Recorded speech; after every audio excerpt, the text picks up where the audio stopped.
You guys excited?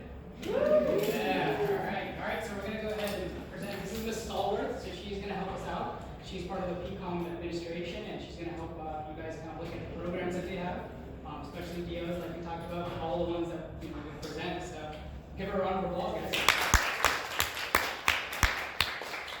All the way from Swanee.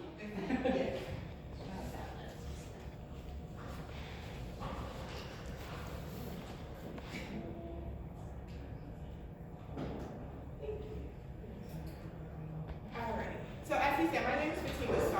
I'm a counselor for the Pcom Georgia for the DO and biomed program primarily, but I'm going to cover all of our programs briefly. So if you have any questions, feel free to ask. But if you can hold your questions to the end, because I'm sure I'll probably answer a lot of your questions throughout the presentation.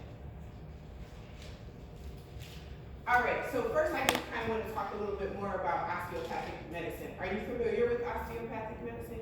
Raise your hand. Okay, so you know there's two practicing physicians within the United States. We have our DOs and our MDs. So that's allopathic and osteopathic. The only difference is the manipulation that you learn in osteopathic medicine. So you'll get 200 hours of manipulation at OMM. You'll hear that a lot, and I have information on that as well. That's the only difference. You get 200 hours of that within your course studies at the school versus allopathic. So this tells you a little bit more about our osteopathic, some similarities that we have. I'm sure a lot of you have heard of the merger in 2020. The merger is just for residency, so now the MDs and DOs can match together. So that's the only thing that changes the merger with the two. So a little bit about Pcom. So we have 3 campuses. Our Georgia campus is our Sewanee campus. We call that our Georgia campus. Main campus, of course, is in Philadelphia. And then our South Georgia campus, which just started their first class this past fall in August. Each campus, or actually I'll just show you that. These are the programs. So you'll see where you see the 3, that's where we offer all of the programs, and then you'll see we kind of specify where you can find each program. And these are only offered at our main campus, which is psychology. We don't have that on any of our other campuses. Okay. So with comm schools, you hear a lot of holistic approach or holistic because of osteopathic medicine. They look at the whole body. Well, we use the holistic approach in our application process as well with all of our programs. So what that means is we look at your quantitative measures as well as your qualitative factors. So that, of course, we're going to look at your prerequisites, and I'll have all of those for you in a second. Your GPAs, your test scores, and your patient hours that you have. But we also look at your personal statement, if you are invited in for an interview, your letters of recommendation, and your healthcare experiences. Now, it's very, very important that you know when you go to interview, what type of interview that you'll be, that institution will be hosting. So you have your blind interviews, you have your open interviews, and you have your MMIs. Most schools, or a lot of schools, are moving towards MMIs. That's mini interviews where like you'll have, let's say, 5 to 10 minutes in a certain room, and they may show you a picture and say, describe this picture for me, however they may do it. Then they may have you in a group setting where it's a couple of you, and then you move, but you're moving from room to room, and there's multiple interviews that you're having within that day. We haven't moved to that just yet. We host blind interviews for our DO program, and I want to say our pharmacy program.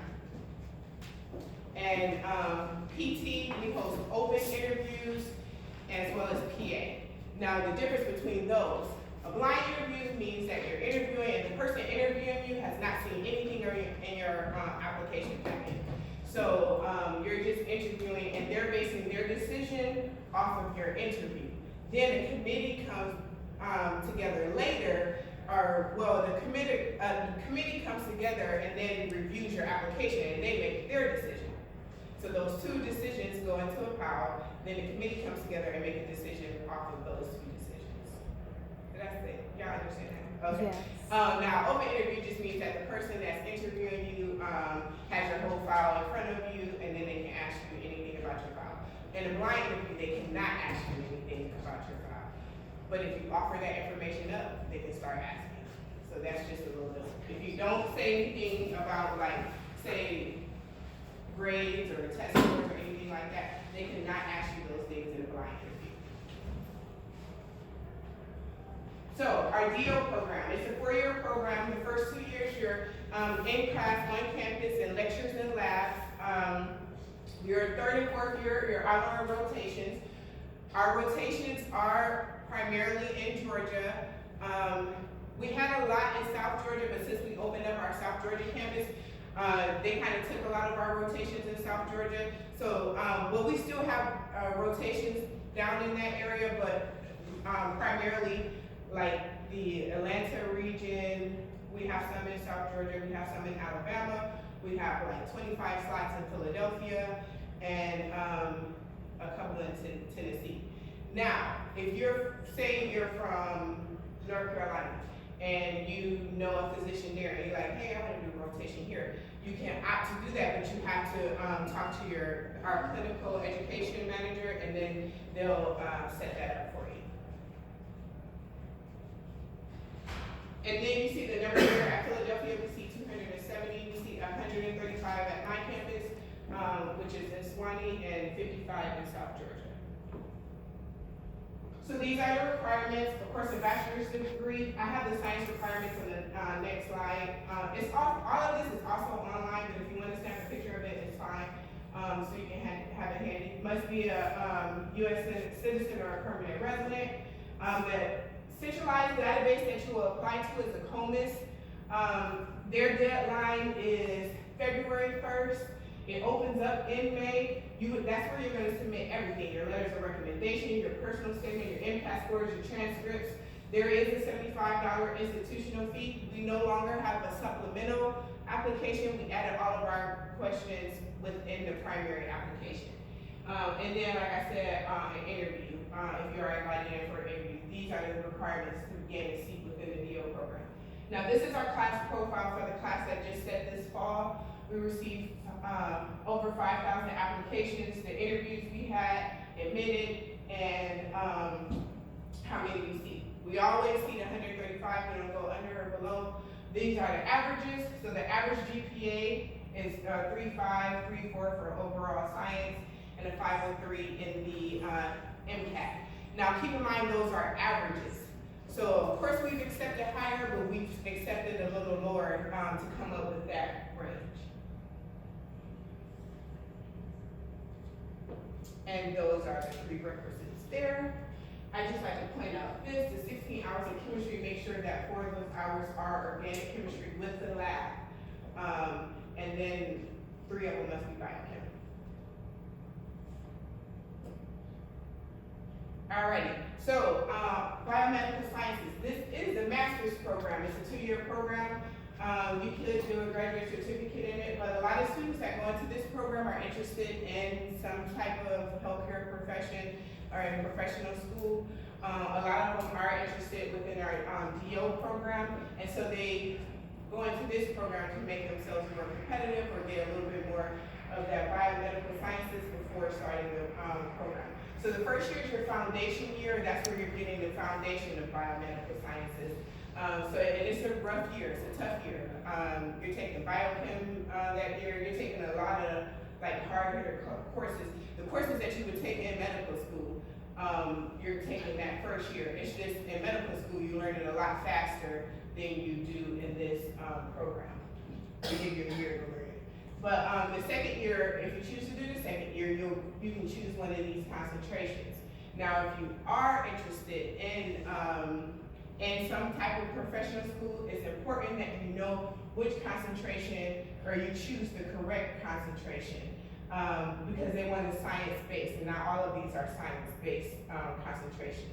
So it's important. Like if you're interested in healthcare and you go into this program, the general studies, of course, the thesis and the forensics biology are the science based ones. Oh, and this one. But the other ones are not. And it's not to say if you choose one of those that you can't go into the DO program, but those last year classes are not counted as science courses. These are the requirements for the biomed program. We keep the requirements kind of similar to DO because, like I said, most of the students are interested in that program. However, because they are interested in some are interested in other programs, we accept these standardized test scores or tests. So the MCAT, GRE, DAT, OAT, and PCAT. But if you come into the program with at least a 3.3 or higher, you don't have to have a test requirement. And then that's the class profile and what our class that just started, what they look like. I always say it's not a bridge program to the DO program, but we do have benefits, and that's listed online as well. We have the guaranteed interview, which is as long as you maintain at least a 3.0 or higher within the program, you're guaranteed an interview to the DO program. And then we have our conditional acceptance, and as long as you meet the conditions, which is, I think it's a 3.3 within the program, a 3.2 overall science, and that's calculating what you did undergrad year as well as what you did in that program. And that's a 3.2, and then the 50th percentile on the MCAT, you will gain a seat within the program. Oh, physician, or I'm sorry, these are the requirements for that, and we keep them similar.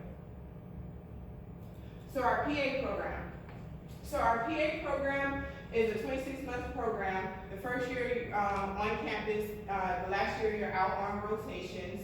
As you see here, we see 32 students for this program. This is our most competitive program.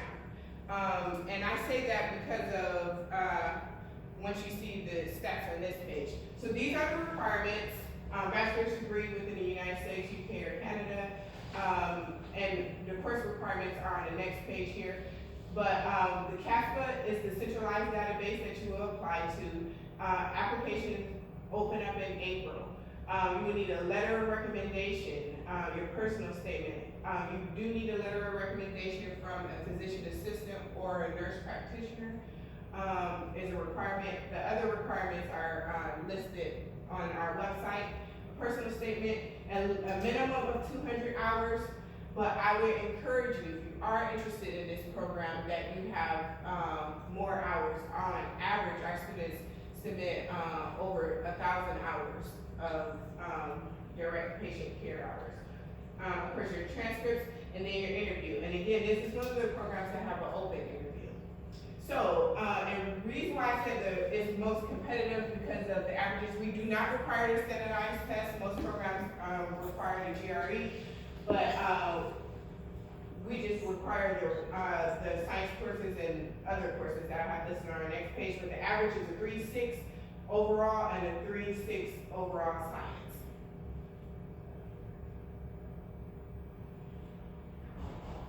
And these are the prerequisites. And then of course they have to be within the past 10 years. But you're in school now, so that doesn't affect you. All right, so our PT program. So it is a doctorate program, it's only 3 years. So it's a 3-year doctorate program, but because it's been minimized from 4 to 3, you're in school year round. So know that this program is a very rigorous program, which means that you're in school year round. Of course you get the holiday breaks, but as far as summer and like spring break and all of that, you don't get any of that in this program. So you are in classes your first year, you start rotations your second year, but the rotations are a mixture of you may be out on rotation, and then the next term you're in class and lectures and labs and all of that, and then you're out on rotation again. We see 40 students for this program. we just started our second year, our second class actually of this program. These are the requirements.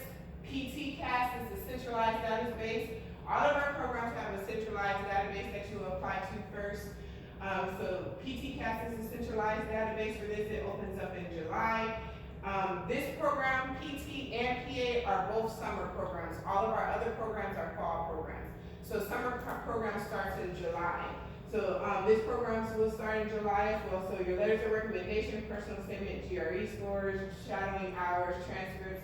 There is a $75 institutional fee, and then you must interview with this program as well. And then this is our profile. So the average GPA is a 3.4, and the average GRE is a 3.02.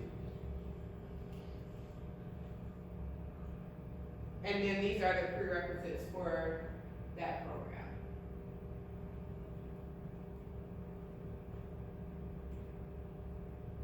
Pharmacy. So pharmacy is another program that where you'll be in class and then you'll go out on a rotation, and they don't necessarily call it rotations.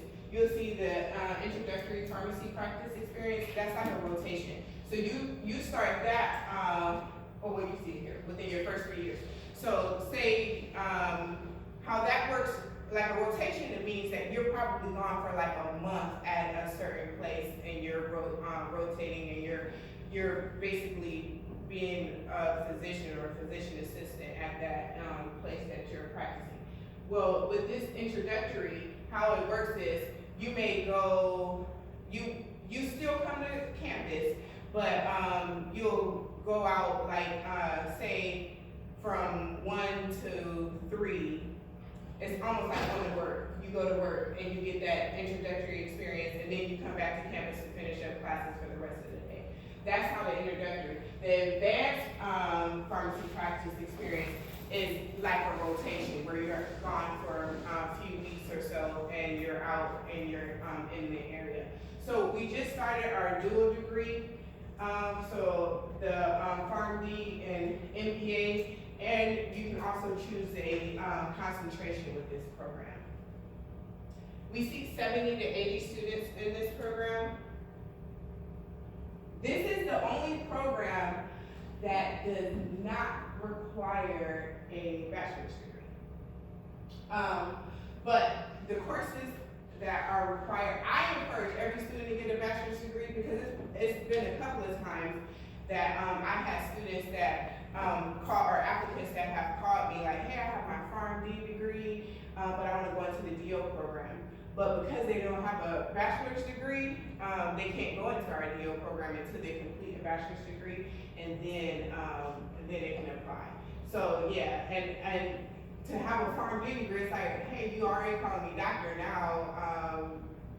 You can't get into med school because you didn't have the degree. So I encourage all students to still get your bachelor's degree, even if you meet the requirements, just for cases if you want to.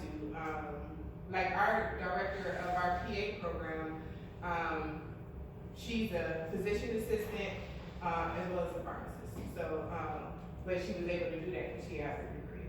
So the requirements here, the PharmCast is a centralized database for that. Letters of recommendation, personal statement, shadowing hours, transcript. They also interview.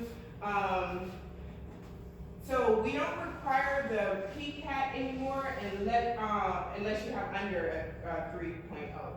But if you have under a 3.0 and you're applying into the program, you can submit the PCAT, MCAT, DAT, OAT, or the GRE.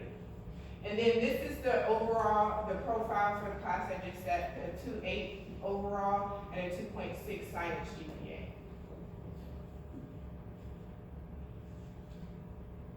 And these are the requirements. So like I said, if you met these requirements and if you didn't have a degree, you can still apply into that program and be received into that program. So this is the tuition for our DO program, the biomed program, PA, PT, and pharmacy. And that's on all campuses. And it does not include room and board. We don't have room and board on any of our campuses. to be honest. So we may have it soon on our main campus, but we don't have it on any of our campuses just yet. So financial assistance. Of course, you have FAFSA, where you complete this, but at that point at grad school and professional school, it's usually loans. However, there are opportunities for scholarships that people do not take advantage of and that you need to take advantage of. You can find scholarships, of course, on FAFSA and just researching scholarships. But our office, the admissions office, for all of our programs except for PT and Biomed, we offer a full ride to one student. It is academically based, and partial. A partial is pays 50% of the time that you're there. So how does that work when you have a blind interview per se for a DO? Because our other programs are open. So DO or pharmacy is not. But how does that work? So say for example, you came in for an interview and your interviewer is like, oh, she was awesome, I want to recommend her. So you'll go in the pile of students that have been recommended. But then also a reviewer may look at your application and read your personal statement and look at your grades and test scores like, oh, this person is awesome, let me recommend it. So you go into that pile of recommended students and then it's academically based at that point. And on top of that, and this is just for DO, is based on residency too. Meaning, of course, we're gonna look for a Georgia resident first before we look. But however, we have offered to full scholarship to a Florida resident. Because we actually, well, this year was the first year that we had more Georgia students, but in the past, we've always had more Florida residents than Georgia residents. So our simulation center, we have a simulation center, and I say this for last, well not for last, but at the end, because all programs have the opportunity to be in our simulation center. It is totally awesome. Has anybody been to our campus yet? Oh, okay, awesome. Did y'all see the simulation center? Okay, good. So, and we have an open house tomorrow too, for DO only though. So, this simulation center is available for all of our students. The students that spend the most time in there are DOs and PAs. We have what you call standardized patients. Standardized patients are paid actors. So they'll come in and they'll get like a scenario of, okay, you're a patient with type 2 diabetes. And they'll give them some help on like how you need to act and what you need to say. So me as a DO student, I would go and I would have to conduct an interview with that student. And that interview, patient interview style. So they're in each of our rooms, we have 10 patient rooms. Each of our rooms, they have cameras. So your professor is watching you and critiquing and making sure like how you have, oh, that person was awkward or whatever it may be. Because your first initial may be like, oh, I'm scared, what do I say? But you'll have plenty of time in there to practice before you go out on your rotations, because rotations are very, very, very important. You know, you're graded for your rotations. So it's not really a time for you to kind of like sit back and kind of watch what the physician is doing. Like, especially if it's an emergency situation, they're going to treat you like you're the physician assistant or whatever it may be, and you're helping out, and they think that you know what to do. So, and like I said, you are graded on those things. So we have that opportunity for you to work with the paid actors, like I said, and you conduct the whole situation as if you are the physician. We also have simulators. So our simulators are awesome too. They're high def. They do everything but walk for the most part. So they talk. You can ask them, does this hurt? They'll say yes. Does this hurt? No. So they say the basic yes, no, right here, that things. Now, if you start asking like questions like, how was your day today? Or something like that, of course they can't say those things. But we have, usually in our control room, it's somebody speaking for them if it's something that you need, that they have to respond to, and you're asking them certain questions. But so we have an operating room, we have maternity suite where, yes, the simulators, they deliver babies, and they can deliver a baby that's blue and not breathing, and you have to revive that baby. Like, you get all of that experience before you actually go out on your rotations. It's awesome. So if you have the opportunity to come and visit, please do, and make sure you stop by the simulation center. We have an anatomy lab. Now, all of the programs also work in an anatomy lab, but again, primarily it's our DOs and PAs. So DOs will dissect a full entire cadaver throughout the time that they're there. So for each cadaver, it's 5 to 6 students working on each cadaver for DO and 4 to 5 for PA. The other students that actually go in there is more for research purposes. And then also we have the integrated work where our students, so we'll put like 2 physicians, 1 PA, 1 pharmacist, 1 physical therapist together, and for that term they'll work together. And then we've had this thing called Trauma Day several times throughout the year, and Trauma Day is like we set up scenes and each group is supposed to like work on it. So you may be, you as a physician, you're like you talk to your pharmacist and say, hey, is this patient allergic to this or penicillin or something like that, and then that's how you all work together and like reading files and all of that, those different things. So our campus life. So of course we are a lot smaller than KSU. I went to KSU too, not this KSU, I went to Kent State University. But I always thought I was the only KSU until I moved down here. I'm like, oh, I can't rep KSU anymore. But we are a small community. We have 1,200 students as a whole at the Georgia institution. But you have to remember, you'll never see 1,200 students there because all of at least the last year and most of the second years are out on rotation. So you're only seeing the students that are doing their first and second years.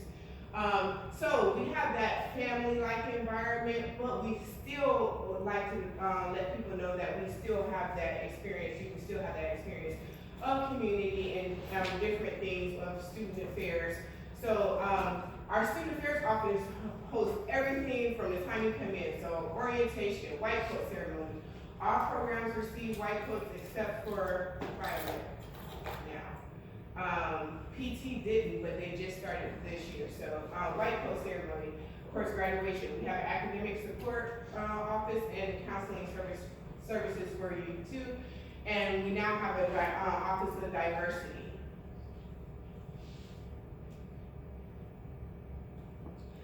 We also have opportunities for student life, so organizations that we have intramural sports on campus. They have a lot of events like faculty against the staff type of events that they do. So it's a plenty of opportunities. I know a lot of people usually ask me about like mission trips and like our community involvement. Our community involvement and I can only speak for Georgia campus, I'm not sure about the other 2 campuses, but we do a lot of work in the community in Gwinnett County with the high schools and middle schools there. We bring them on campus and different things. A lot of our student organization actually go to the mission trips. Like a group of our biomedical sciences students actually went to Haiti last year on a mission trip, and they did the basic medical needs of blood pressures and different things like that while they were there. And they were there for about a week or so. So you do have those opportunities. We usually have an OMM scholar. OMM scholar is a person that like is hardcore OMM when they learn that within their first year of DO. But if you decide to become the OMM scholar, it's good. You add on an additional year, so it's 5 years for the DO program, but they pay your tuition. So that's a good thing. So y'all might want to consider that if you're interested in DO. And then this is some other things, community involvement that we are involved in. like I said, we have a open house tomorrow evening. It's only over DO. We're probably going to cover, probably me talking again, going over the same thing that I just went over tonight. But if you have the chance, still come out because we have a student panel, and so you can get some experiences from the students and ask them questions. We'll have a tour for you, an opportunity for you to see the what I just talked about with the cadavers and the simulation center. And if you're interested in the other programs, we'll be having an open house for them on October 18th, which is a Friday. We separated them only because it's huge. If we have like 400 to 500 students, and again, I told you we're a small community, we're very small. So to have like 500 people trying to tour them around and all that, we had to separate it. So, and our biggest programs, well, they're not our biggest programs, but the programs where most of our applicants come from, they're interested in PA and DO. And those groups are like 100 in themselves, both groups. So it was kind of hard, so that's how we had to separate them. And, oh, and this is for South Georgia. Now, South Georgia is like 3.5 hours away, but if you do just feel like taking a drive down south, please go. Now, and I say that because, so I went down there for their ribbon cutting and everything, and I helped out a lot down there, but that campus is awesome. Like, I talk about my campus and feel like I thought my campus was better, even better than main campus, because main campus is different, so they stuff old. But if you want to go to main campus, go to main campus. So I was like, oh, our stuff is nice and updated. Then I went to South Georgia and I was like, OMG, like everything is really nice there. But it's way smaller than us as well. Like I said, they only seat 55. They will have biomed next year, next year as well. But for now, they only have DO and then they'll have biomed soon. But if you have the opportunity to go down there, I would go down there to their open house, which is November 14th. Now, please, please, please, if you can't take a picture of this, this is all of the contacts for the specific programs. Like I said, I primarily work with DO and Biomed. The other programs, please take a picture so you can see who your counselor is, and so you can reach out to them and talk to them and maybe set up a one-on-one or just ask questions to them, and they'll be available for you. And my colleague is Laura. I think that's who y'all spoke to first. Laura Goodman. And then these are just the contact numbers if you have quick questions, email addresses. Say you have a quick question and you just want to just ask anybody, you can send it to GA Admissions and you'll get a response, or South Georgia, if you have a question for South Georgia, it's SOGA for South Georgia Admissions. And then this is main campuses. So feel free to send them any emails or give us a call. And that's it. So does anybody have any questions?